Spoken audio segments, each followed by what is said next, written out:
Welcome everyone to this new session of microwave engineering. In the last session, at the end, we have seen there are several forms of transmission lines which are used for microwave transmission. Those forms were transmission line, that is two-wire line, coaxial cables or coaxial lines, waveguides or planar transmission line. In this session, we will see a strip line and design of this particular strip line. So let's begin with the strip line. Strip line is a planar type of transmission line which is primarily used in microwave integrated circuitry, miniaturization and photolithographic fabrication. These are all IC fabrication techniques. On your screen you can see two diagrams. Figure A shows you the geometry of the transmission line, that is strip line, and figure B shows the electric and magnetic field lines for strip line. Now in the figure A you can see a small conductor or thin conductor of width W is etched in a dielectric material of height B. As you can see here, this is a dielectric material in which a small thin conductor line is etched and it is surrounded by two ground planes on top and bottom. Okay, so permittivity of this dielectric medium is considered to be epsilon r. Now from the figure you can see waves will be propagating through z direction, and from the figure B you can see electric field will be along the y direction and magnetic field will be around the x direction. So this is in short supporting TEM transmission, transverse electric and magnetic transmission. Okay, so this is a general geometry of the strip line. As I said, a thin conducting strip of width W is centered between two wide conducting ground planes. In this diagram, these are the two wide conducting ground planes. These are also conductor, but they are used for ground connection. In between there is a dielectric medium. In this diagram height is shown to be h. In the previous diagram it was shown to be b. You can take any notation, and inside this dielectric medium a thin conductor of width W is etched.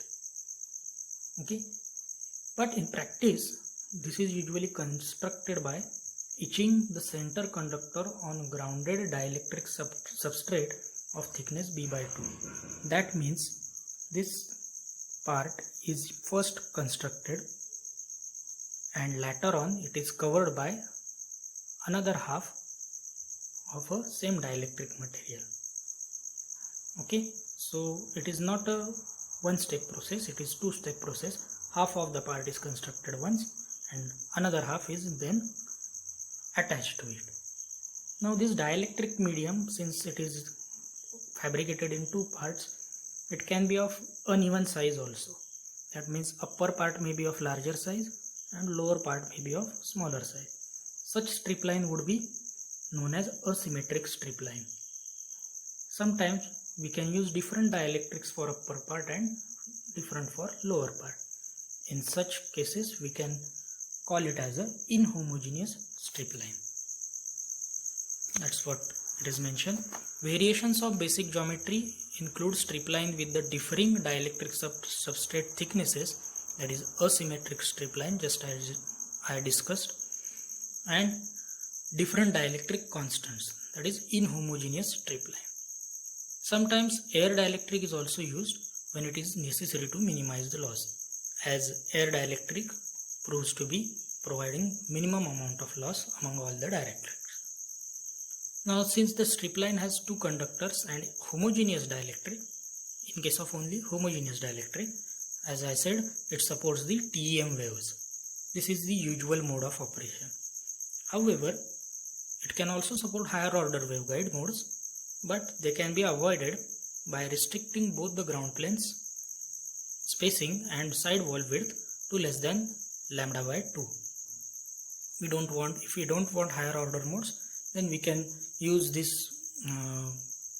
practice of restricting both ground planes to a spacing of lambda by 2, and side wall is also width of lambda by 2. Lambda is a wavelength of wave that we are trying to transmit. Okay, so this is general geometry and construction of a strip line. Now, what are the advantages of using such strip lines in microwave integrated circuitry for microwave transmission? So first advantage is, since it is a TEM media or TEM transmission line media, it is non-dispersive and it has no cutoff frequency. So it can be used for any frequency, that is, it can be used for electromagnetic radiation of any frequency, and it is also non-dispersive. That means a non-dispersive wave will travel through the strip line without changing its velocity irrespective of its frequency. So it doesn't matter at what frequency you are transmitting wave, its group velocity will remain constant. Whenever such thing happens, it is said to be traveling through a non-dispersive media. So non-dispersive meaning is that the wave group velocity of the wave remains constant and it does not change with the change in frequency. Also, there is a second advantage, that is, isolation between adjacent traces can be achieved via picket fence of vias surrounding each transmission line, spaced at less than lambda by 4. Now, what is the meaning of this? Whenever we construct a PCB, we are worried about emitting radiation from the edges of the PCB. Usually it is noticed that when electromagnetic waves travel through the PCB, when they meet the edges of the PCB, they get radiated outwards, impacting other components. So to avoid that, usually there is a surrounding which is applied across the PCB. That surrounding is known as picket fence of vias. Let's see what pictorially it means.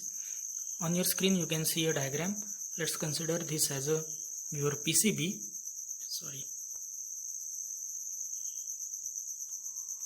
Now, as you can see, this is a PCB. Now, at the boundary of this PCB, there is a stitching vias. That means dots are etched onto the PCB. This is to protect or restrict waves radiating outside the PCB. So this is a top-down illustration of picket fence of stitching vias. Since it is a dotted stitching, it is spaced, two consecutive dots are spaced here at a distance of lambda by 8. In strip line, the distance will be lambda by 2. For strip line, the distance will be lambda by 2. This prevents the waves from going outside of the PCB. So this isolation can be also achieved in case of strip lines. It also has certain drawbacks or disadvantages. Like, first one is, it is much harder to fabricate and also it is expensive. Lumped elements like resistors, capacitors or active components, fabricating them into the strip line or entire planar transmission line can be much difficult task practically, so compared to other forms of transmission lines that are used for microwave transmission. Then second disadvantage is that because of the second ground plane, which is at the bottom, the strip widths are much narrower for given impedance such as 50 ohms, which is usually we have observed in the general construction of any component related to microwave, and board thickness. So since there are two ground planes, the strip width must be much narrower or much smaller, because to achieve a or high characteristic impedance of 50 ohm, you need smaller width of the strip inside the dielectric. As the width increases, the impedance will start decreasing. So to keep the impedance up to 50 ohm, we have to use a smaller strip width. So that is another limitation. So these are advantages and some of the advantages and disadvantages of this strip line. Now in the next diagram or next part of this strip line, we will see how to design the strip line. But for designing the strip line, generally it means finding the width of a strip conductor which is placed inside a dielectric. That is primary goal of the actual design. What should be the width of the conductor inside the dielectric? Apart from that, when we design that, we have to keep in mind it should not attenuate our waves too much. So what should be the attenuation, or what will be the attenuation for desired characteristic impedance or desired width of that particular strip?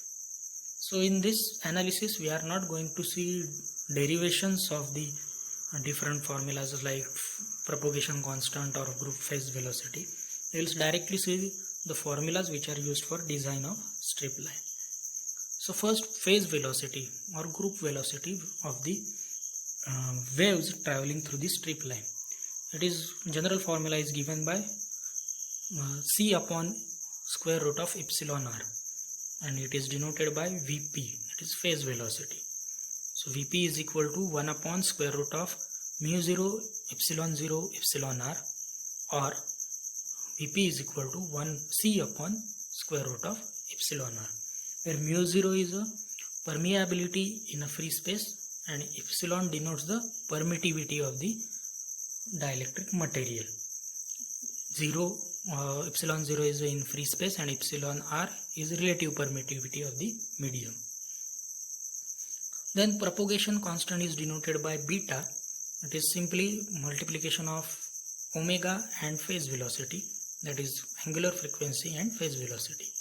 So using the phase velocity formula, we can rearrange formula for propagation constant as beta equal to square root of epsilon r into k0, where k0 is a wave number. 0 indicates it is in free space. If you have to calculate wave number relative to particular media, you have to multiply k0 by square root of epsilon r. Okay, so these two formulas are important, Vp and beta. Then characteristic impedance of a transmission line can be calculated by using formula square root of L by C. L is an inductor and C is a capacitor. L is the inductance and C is the capacitance per unit length of the line. If you don't know the value of inductance, you can use the formula 1 upon phase velocity into capacitance.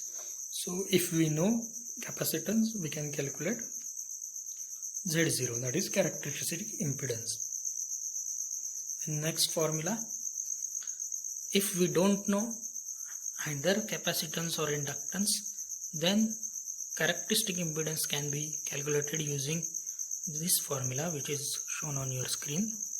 Z0 is equal to 30 pi by square root of epsilon r multiplied by B upon We plus 0.441B, where B is the height of the dielectric and We is the effective width of a center strip conductor. Now effective width is not actual width. Effective width is given by the formula We by B is equal to W by B. W is the actual width divided by height, that is B, minus 0, that means W by B only, if width to height ratio is greater than 0.35. If width to height ratio is less than 0.35, we will use W by B minus 0.35 minus W by B bracket square, this formula.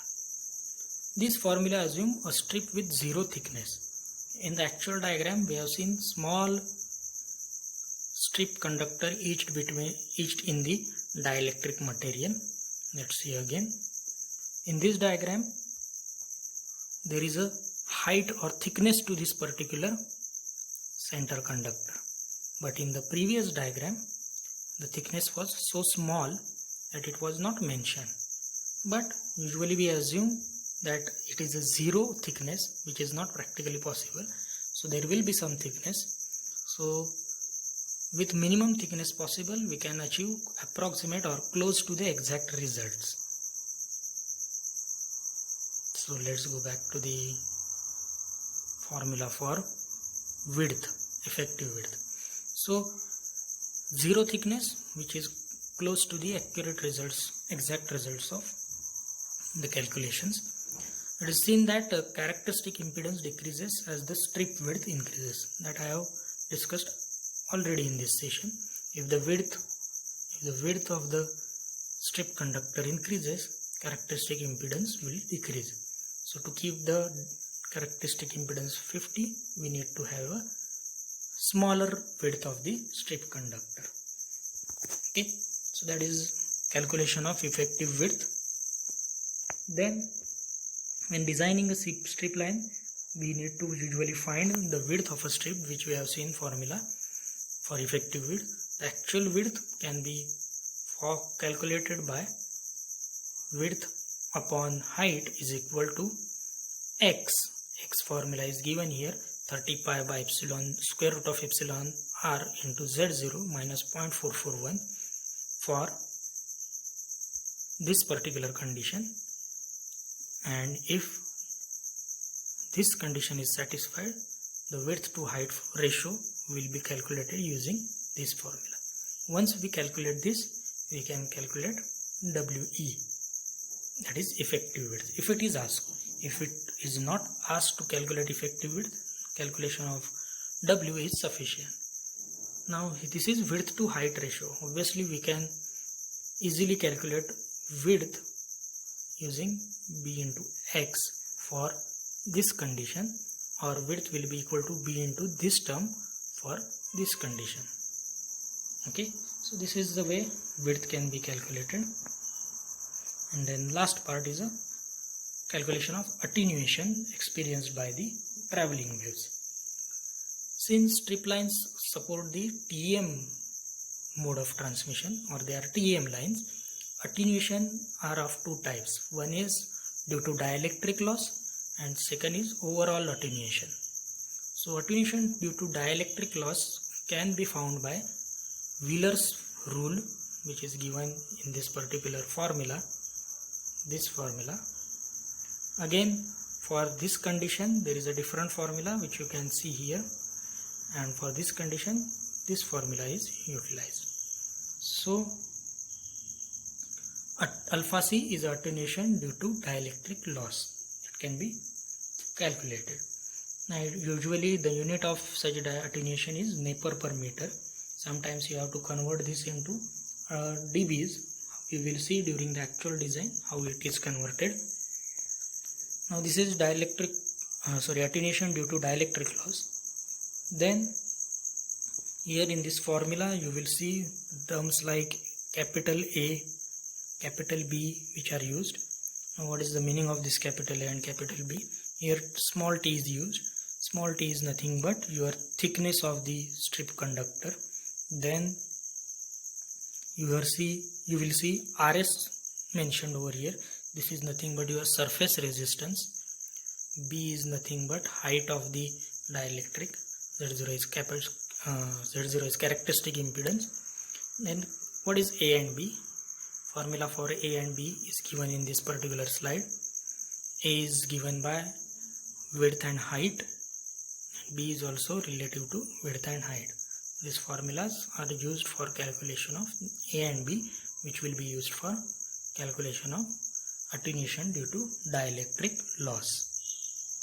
Okay, then finally the overall loss can be calculated via a formula that we will see in the actual design of the strip line. Okay, now let's see the numerical or design problem related to strip line design. As you can see, the question is find the width of a copper strip with characteristic impedance 50 ohm with height equal to 0.32 centimeter or 0.32 centimeter and relative permittivity of 2.2. If dielectric loss tangent, this term we have not seen until now, is 0.001 and the operating frequency f is 10 GHz, calculate total attenuation in dB per lambda and assume the conductor thickness of 0.01 mm. So that is the question. So let's see what we have been given and what we need to calculate. So from the question we can notice that height of the dielectric is given as 0.32 centimeter, relative permittivity epsilon r is given as 2.2, thickness of a strip conductor is given as 0.01 millimeter. Millimeter is not mentioned over here, you can consider that, and frequency is given as 10 GHz. The dielectric loss tangent, which we have not seen previously here, is given as 0.001, is denoted by tan delta, and we need to calculate attenuation in dB per lambda, that is per wavelength how much attenuation will be there. So first step, now if you recall, to calculate the width of a strip, to calculate attenuation, first we need to calculate width of a strip using certain formula. Width is already given, width is needed to be calculated, and for that we need to test certain conditions. So first step is check whether square root of epsilon r into characteristic impedance, whether it is less than 120 or greater than 120. Here is this condition,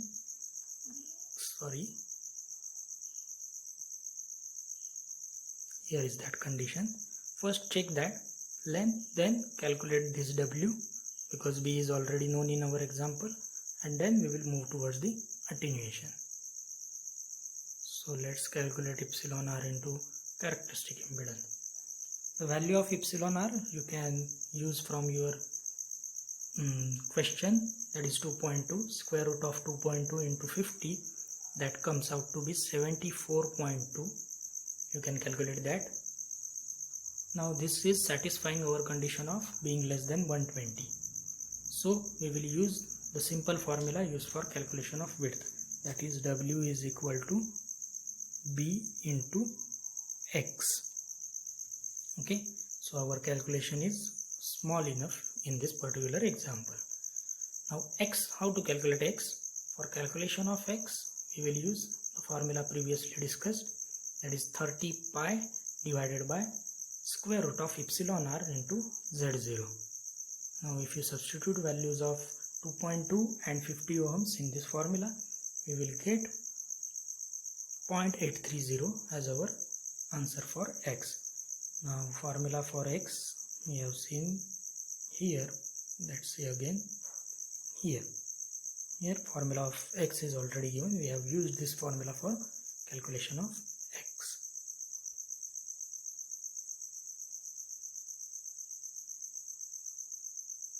Okay, so 0.83 is our X.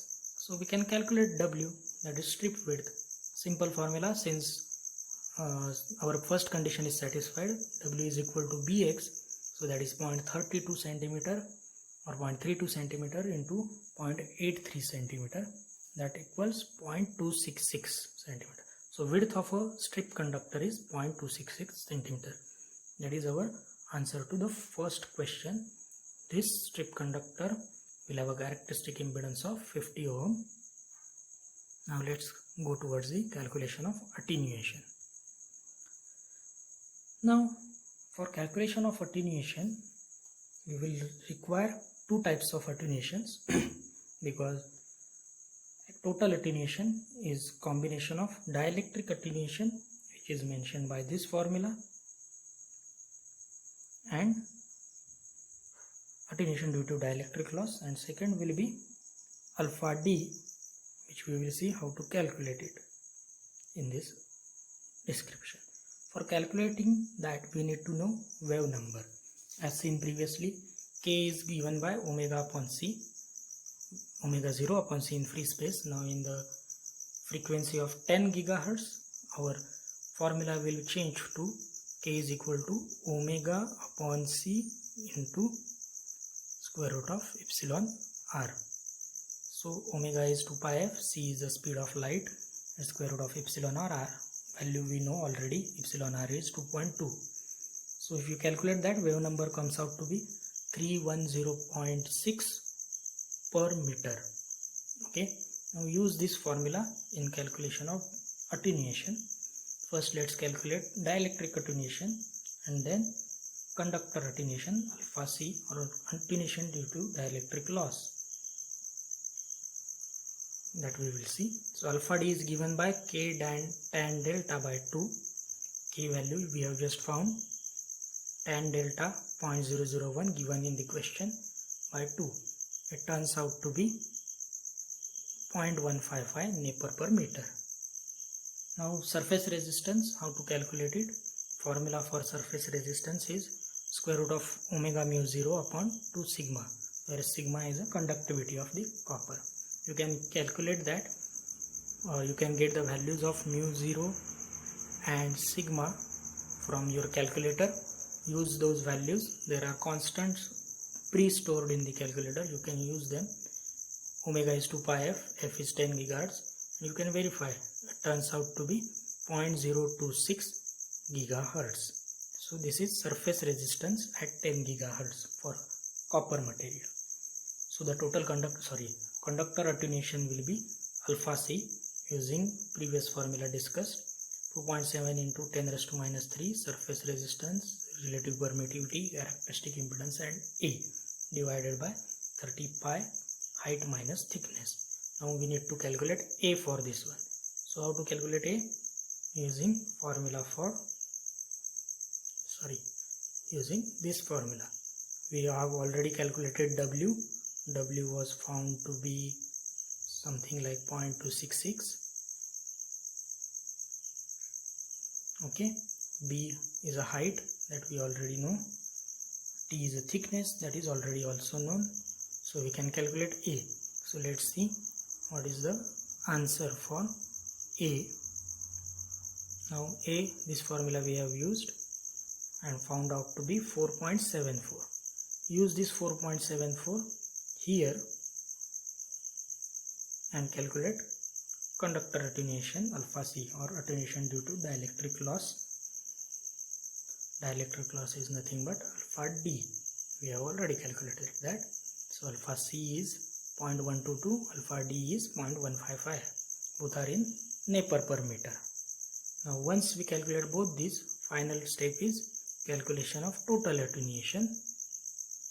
Now so total attenuation is given by formula alpha is equal to combined effect of alpha d and alpha c. So 0.155 plus 0.122, which turns out to be 0.277. But this is in Nepr per meter.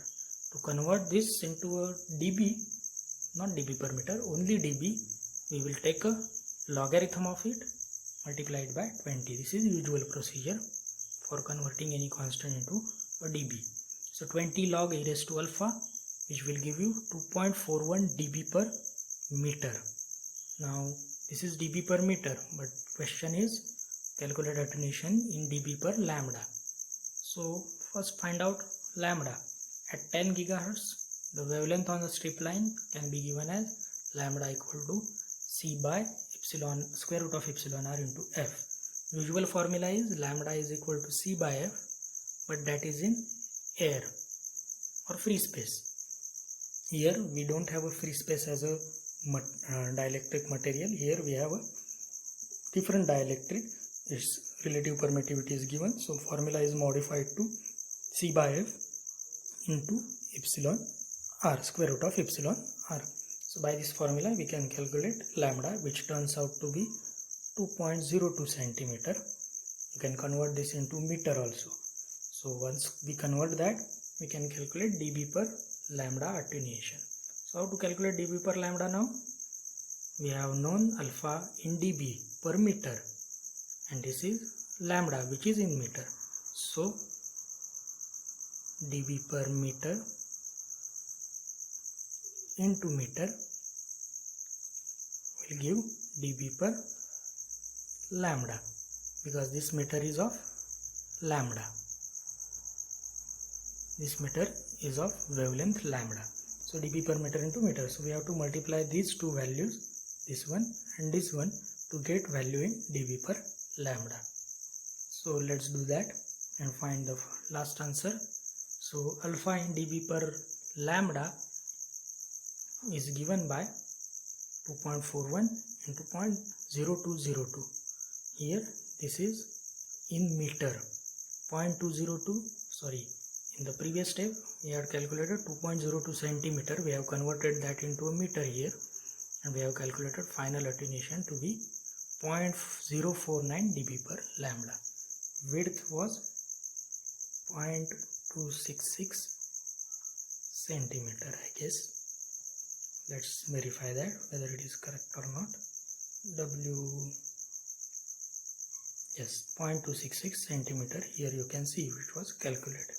Here effective width was not asked in the question, so that is why we are leaving it to this is our final answer. Okay, so that ends the strip line design. Go through the numerical once again. If you get any doubts, then you don't forget to comment in our reply section of this video. That's all for today. Thank you.